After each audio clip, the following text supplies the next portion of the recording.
Om Namah Shivaya.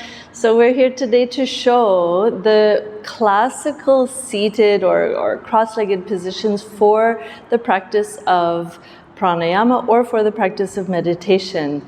And as we go through, if you find they look a little challenging, don't be discouraged. They get easier as they go, and we'll give some tips at the end for anyone struggling. But these are the classical positions outlined in the text. And I've got Ame here with me, and we're both going to show together today, because different bodies, sometimes they look a little different. So the first and the very most beneficial position is Padmasana. So we'll show that. And what you want to do is take the right foot in first.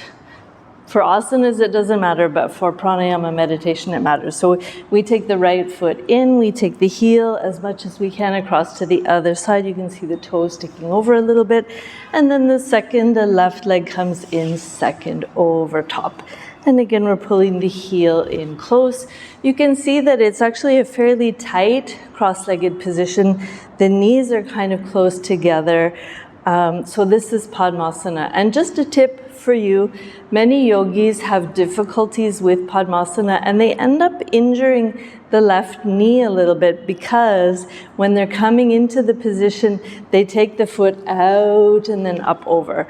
So my suggestion to you is releasing the asana, try to let it slide, let the feet slide out, rather than taking the foot out.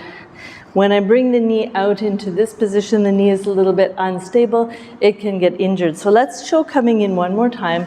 Padmasana, right foot first, we take it in, that's easy. Second leg, we want to pull the knee out quite wide and then take the foot in. So we're not risking damaging that knee at all. So that's the first, that's Padmasana.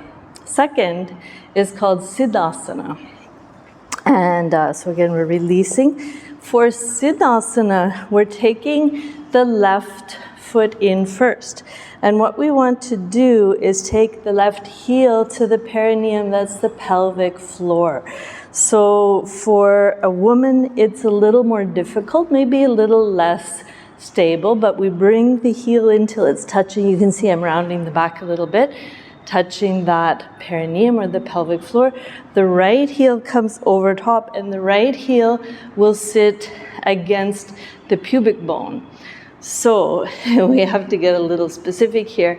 If you're male, that means you're kind of squishing the genitals between the feet. If you're female, that's not really the case. So the feet might not be as stable on a female. They might not stay in position as easily. But this is called Siddhasana. And it helps us to keep brahmacharya, actually. So if you're alarmed by that, don't worry, there are many ways to sit. So we'll show you next something that will be a little easier. And that is called Muktasana or Guptasana. And what we can do there, we start with the left foot. And we take the left foot just comfortably against the right thigh. And then we take the right foot comfortably against the left thigh. And here, different from Siddhasana, we can see the heels are not on top of one another, they're apart. So it's a very comfortable position for many people. You'll see the knees are open a little wider. So this is perhaps easier for many people to take. There's a third version of this, or a name, it's called Swastikasana, and it's basically the same asana, except that once we come into this position, we tuck the toes in. So we'll show how to do that.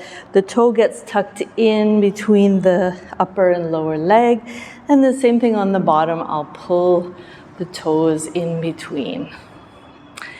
There's a lot of symbolism to these seated positions. When we're cross-legged, we're symbolically like the lotus flower, right? Sitting on top of the water or the world, we're sort of floating on the top. And when we tuck the feet in, the symbolism is that we're taking them up and away. We're enclosing them and we're taking them up and away from the floor or the earth. So this is Swastikasana. Finally, we have something a little easier, Vajrasana. So I'll ask Ame to turn around and show you. So if nothing so far has felt comfortable, Vajrasana is good. Usually the toes are together and the heels are apart a little bit. I'll come into it myself. Here, it's very easy to keep the spine straight. So anyone having difficulty keeping their back straight for meditation or pranayama, this is a good choice.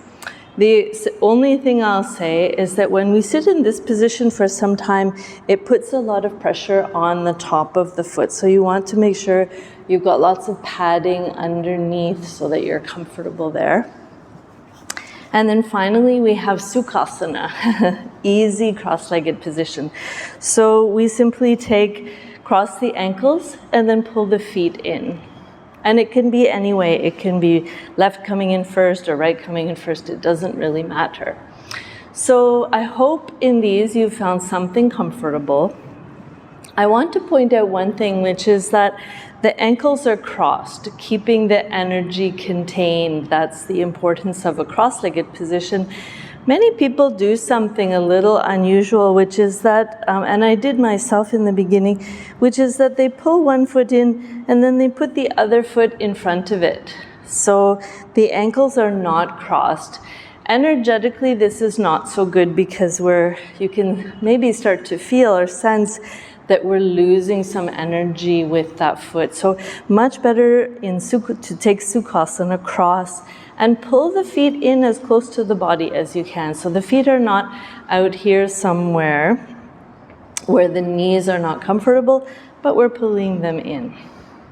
So the final thing I want to show, traditionally the yogis sat on the ground and we have a kind of fake tiger skin mat here today. So sometimes you'll see yogis in pictures sitting on a deer skin or a tiger skin. That's not for me. Maybe not for you also, but they did so. Those animals were not killed for that purpose. They were skins that were found in the wild and taken, and it's to show a great respect for that person and for them having transcended nature a little bit and the world. But it was very important to sit very flat. Sometimes they sat on grass, like a grass mat as well. It's good to have a natural material, but they always sat flat. Now today, if we're not at all comfortable sitting down on a flat surface, we might use pillows. And so don't be afraid to do that. So I'll show you how to do that today. You would put the pillows under the back. So just under the tailbone, the sacrum, the rear part. And what that does is it elevates my seat up a little higher, but the knees are down lower. And this will make it easier to keep the spine straight. It also makes it easier to pull the feet in close.